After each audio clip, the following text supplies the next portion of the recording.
সন্ধ্যের টিফিন কে কী বানাচ্ছেন, আমি কি বানাচ্ছি সেটা সবার সঙ্গে শেয়ার করতে চলে আসলাম। দেখতে থাকুন। এই দেখুন, আমি কিছুটা আলু সেদ্ধ করে ম্যাশ করে নিয়েছি।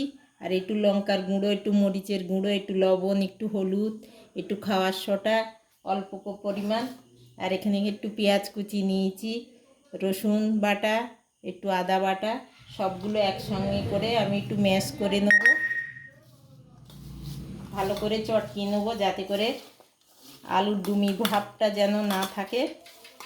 খুব সুন্দর করে হাত দিয়েই মেখে নিতে হবে এটা। নিয়ে আর এখানে দেখুন আমি কিছুটা বেসন নিয়েছি, এই বেসনটাও আমি দেবো এতে। খুব সামান্য জল দেবো, খুব বেশি জল দেব না। এই অল্প একটু জল দিলাম, দিয়ে খুব ভালো করে মেখে নেব। কড়াইতে তেল দিয়েছি, সাদা তেল। সাধারণত পকোড়াগুলো সাদা তেলেই ভাজলে বেশি ভালো লাগে। এবার আমি ছোট্ট ছোট্ট করে পকোড়ার মতন করে আমি তেলের মধ্যে দিয়ে দেবো।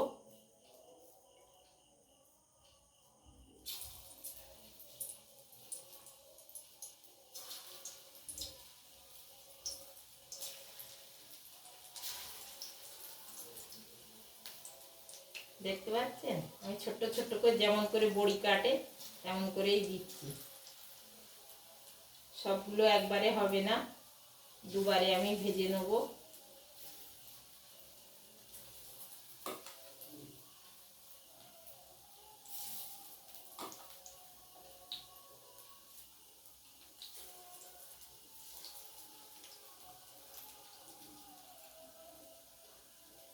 এক পিঠ হয়ে গেলে আবার এক পিঠ উল্টে দেবো।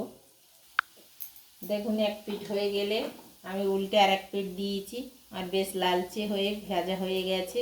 এবার আমি নামিয়ে নেব। আবার যেটুকু আছে আমি দেব। এই আলুর পকোড়া কিন্তু দারুণ লাগে খেতে। একদিন হলে সন্ধ্যের সময় মুড়ি দিয়ে খেয়ে দেখবেন। আজকের আমি এটা আলু দিয়ে আলুর পকোড়া বানালাম। এবারে যেটুকু আছে আমি দিয়ে দেবো, দিয়ে সবগুলো করে নিয়ে তারপর দেখাচ্ছি।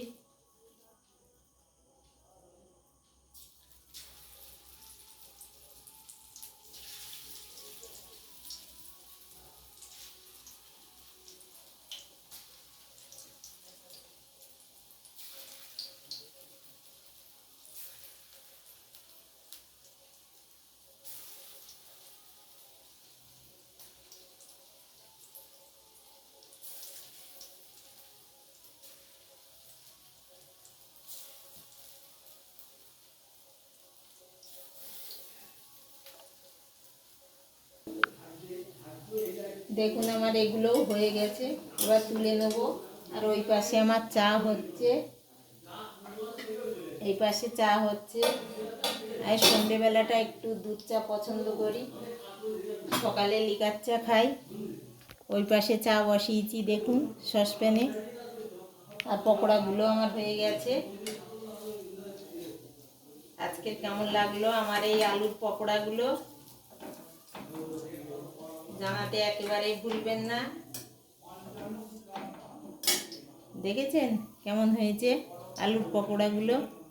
দারুণ কালার এসছে আর খুব মচমচে হয়েছে। গরম তো তাই দেখাতে পারলাম না। আর এই পাশে আমার চা দেখুন, দুধ চা হয়ে গেছে।